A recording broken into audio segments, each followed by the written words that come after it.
Of Anupama.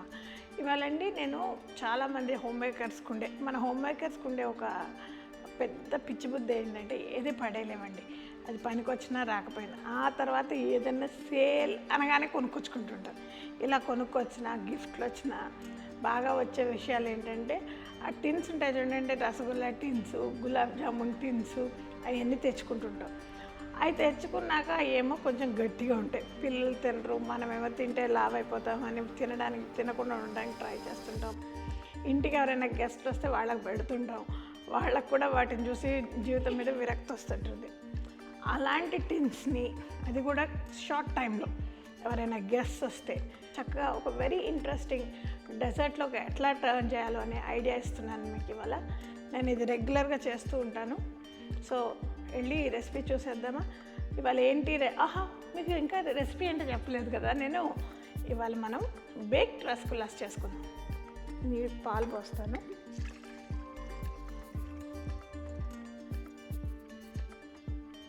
This is about 3/4 litre milk అండి. దీన్ని కొద్దిగా స్లైట్లీ హయ్యర్ దీని మీద పెడుతున్నాను నేను, తొందరగా అవ్వాలని. మీకు టైం ఉంటే మాత్రం దీన్ని చక్కగా సన్నగా పెట్టి సన్నగా కాగనిస్తే ఇది మరీ బ్రహ్మాండంగా వస్తుంది. సో ఒకసారి పాలు పొంగాక దాంట్లో ఇంకేమేమి వేయాలో చెప్తాను. మన పాల మీద పొర వచ్చింది, ఆ తర్వాత ఇదేమో కొంచెం రెడ్యూస్ అయింది. చూసారా, ఇక్కడ నుంచి ఇక్కడ దాకా రెడ్యూస్ అయింది. ఆ రెడ్యూస్ అయిన దాంట్లో మనం కొద్దిగా మిల్క్మేడ్ వేద్దాం. దీనివల్ల ఏమవుతుందంటే తొందరగా థికెన్ కూడా అవుతుంది అండ్ ఇది తొందరగా రెడ్యూస్ కూడా అవుతుంది. ఆ తర్వాత కొద్దిగా స్లైట్లీ క్యారమలైజ్ కూడా అవుతుందండి. ఇందులో షుగర్ ఉంటుంది కదా, రంగు కూడా మారి కొద్దిగా థికెన్ అవుతుంది. దీనిలో ఇంకొకటి 2 థికెనింగ్ ఏజెంట్స్ కూడా వేద్దాం, కానీ ఇది ఇంకొంచెం తగ్గనివ్వండి. కొంచెం రెడ్యూస్ అయ్యాక మళ్ళీ థికెనింగ్ ఏజెంట్స్ వేద్దాం. ఇందులోకి మన మిల్క్ పౌడర్ కొంచెం థికెన్ అవ్వడానికి తొందరగా మిల్క్ పౌడర్ వేస్తున్నానండి. నేను చెప్పినట్టు this is not must and should, this is just quickening process అంతే. చాలా టైం పడుతున్నట్టుంది, అందుకే కొంచెం మిల్క్ పౌడర్ వేసాను. దీంట్లో కొద్దిగా ఈ కార్న్ఫ్లవర్లో నేను కొంచెం పాలేసి స్లరీలాగా కలుపుకుంటున్నాను. ఇది about 1.5 teaspoons.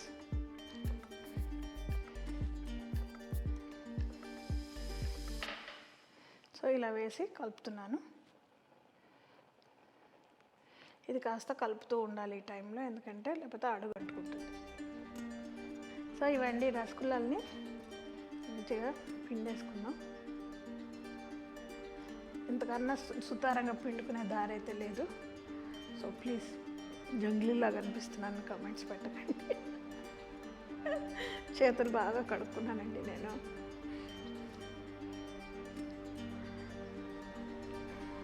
So rabdi ready అయిందండి. ఇక్కడ స్టవ్ ఆఫ్ చేసుకున్నాను. ఒక స్పూన్ తీసుకొని పోసుకుంటున్నాను.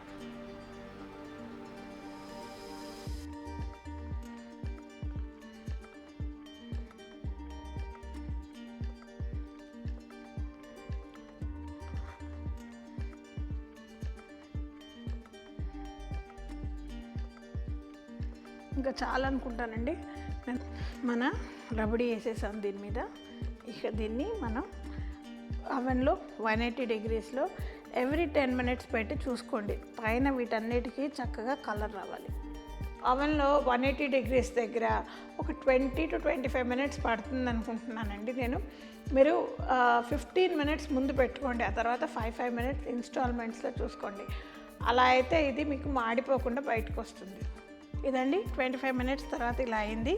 ఇప్పుడు దీన్ని మనం కూల్ చేసుకొని మళ్ళీ ఫ్రిడ్జ్లో పెట్టుకొని ఆ తర్వాత చూద్దాం. This has to be definitely serve chilled.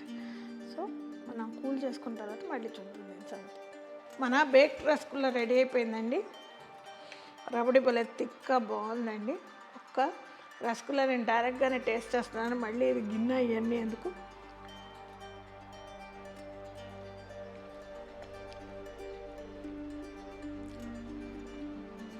ఈ రసగుల్లా చక్కగా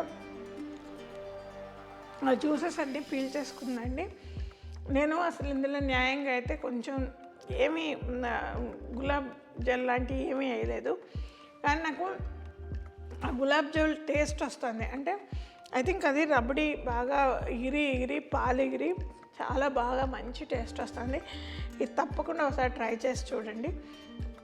మీకు ఈ రెసిపీ నచ్చుంటే తప్పకుండా లైక్ చేసి షేర్ చేయండి. నా ఛానల్కి డెఫినెట్గా సబ్స్క్రైబ్ చేయండి. Bye bye for now.